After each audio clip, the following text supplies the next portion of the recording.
যে অস্ত্রশস্ত্র প্রদর্শিত করেছে, বোফোর্স থেকে শুরু করে একাধিক অস্ত্র সরঞ্জাম এখানে রাখা হয়েছে, যা আগামী দিনে আমাদের সেনাবাহিনীর কাজকে শুধু দেখাবেই নয়, যুব সমাজকে উদ্বুদ্ধ করবে ভারতীয় সেনাতে অংশগ্রহণ করার জন্য এবং ভারতীয় সেনাতে তাদের অংশগ্রহণ এবং ভারত মাতার সেবা করার জন্য।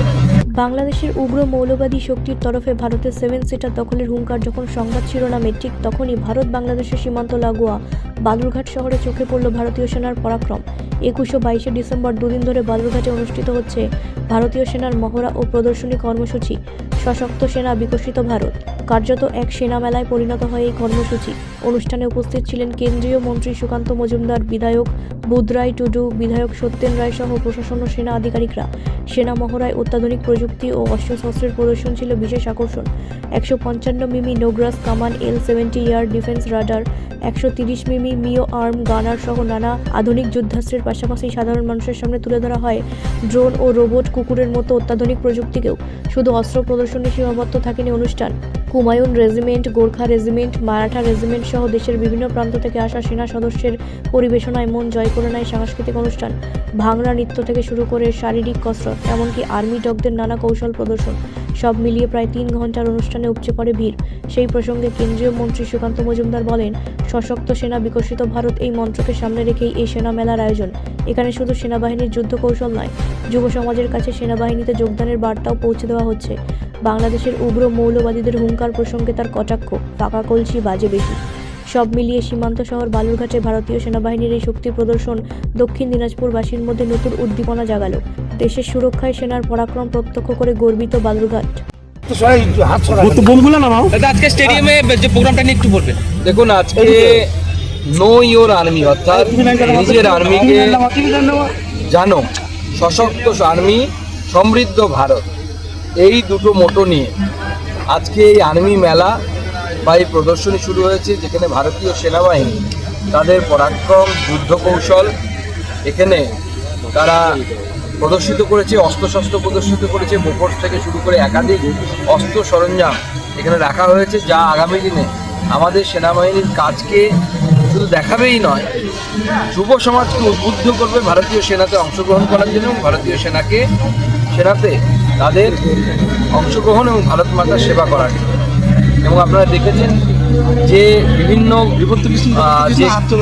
সে মিউল হোক, অর্থাৎ রোবোটিক মিউল, অর্থাৎ রোবটের মাধ্যমে হাঁটাচলা করা কুকুর হোক, ড্রোন হোক বা অন্যান্য সামগ্রী হোক, LMG থেকে শুরু করে সমস্ত আধুনিক বন্দুক, অস্ত্রশস্ত্র, সমস্ত সম্ভার এখানে আনা হয়েছে। সেজন্য ভারতীয় আর্মিকে আমি অসংখ্য ধন্যবাদ জানাই। আজকে ওয়েদার খারাপ জন্য এখন আমাদের প্যারাটুপিংটা হলো না, দুপুরবেলা প্যারাটুপিং হবে, অর্থাৎ হেলিকপ্টার থেকে প্যারা জাম্প করবে প্যারাশুট নিয়ে, সেটাও হবে 2:30-3টে নাগাদ হবে, রোদ উঠলে পরে। কারণ এখন মাত্র 500 মিটার ভিজিবিলিটি আছে, কমসে কম 1500 মিটার ভিজিবিলিটি দরকার, না হলে যেটা করা সম্ভব না। দেখুন, বালুরঘাটে এই জন্যই যে বালুরঘাটের মানুষ শুধু নয়, উত্তরবঙ্গে এই ধরনের কার্যকলাপ হয়নি। আজকে উত্তরবঙ্গের প্রথম এইখানেই হলো। এবং শুধু তাই, আজকে আপনাদের সামনে যারা খুপড়ি ড্যান্স বা গাদরা বা অন্য কিছু করে দেখালো, তারা বিজয় দিবসে কলকাতাতে করে।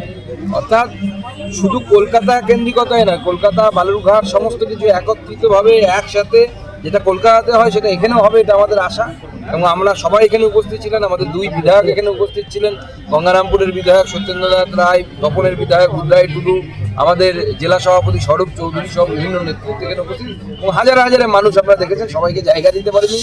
সুকান্তদা, পাশের রাষ্ট্র বলছে 7 সিস্টার দখল করবে, এবার সেই জায়গায় এই ভারতীয় সেনার এই আজকে যেটা দেখা গেল এই মহড়া, এটার বিষয়ে মানে যুব সমাজের উপরে বাংলায় একটা কথা আছে ভাই, ফাঁকা কলসি বাজে বেশি। এটা ছবি পাঠিয়ে দাও যারা বলছে 7 সিস্টার দখল করবে। লাস্ট যেটা দেখলাম আমরা, এটা 5টা থাকলেই যথেষ্ট, এখানে আর লাগবে না কিছু। না, বাংলাদেশের যা পরিস্থিতি, তার জন্য বালুরঘাটে এই ধরনের প্রয়োজন ছিল। দেখুন, বাংলাদেশের পরিস্থিতি নিয়ে আমি এটুকুই বলবো, বাংলাদেশ যেভাবে চলছে, যে পথে চলছে, এই পথ মানুষকে ধ্বংসের দিকে নিয়ে। ভারত বাংলাদেশের পরিস্থিতি নিয়ে অত্যন্ত চিন্তিত এবং উদ্বিগ্ন, বিশেষত সে দেশের সংখ্যালঘুদের যেভাবে মেরে ফেলা হচ্ছে, যেভাবে গাছে টাঙিয়ে ফাঁসি দিয়ে তারপরে পুড়িয়ে দেওয়া হচ্ছে। সে জ্যান্ত ছিল, সেই অবস্থায় বলছে লোকে পুড়িয়ে দিয়েছে। এই ধরনের অত্যাচার সংখ্যালঘুদের উপর, এটা কোনো ভদ্র সমাজে, কোনো সভ্য সমাজে হতে পারে না। বাঙালিরা তো করতেই পারে, এটা কেমন বাঙালি আমি তো অন্তত পক্ষে বুঝতে পারছি না। তাদের আবার সুযোগ দেওয়া হবে, এটা বারবার হবে, দিনে দুবার তো হবেই কমসে কম। 2 দিন চলবে, আজ এবং কাল। ব্যুরো রিপোর্ট, রাষ্ট্রীয় প্রসার বাংলা।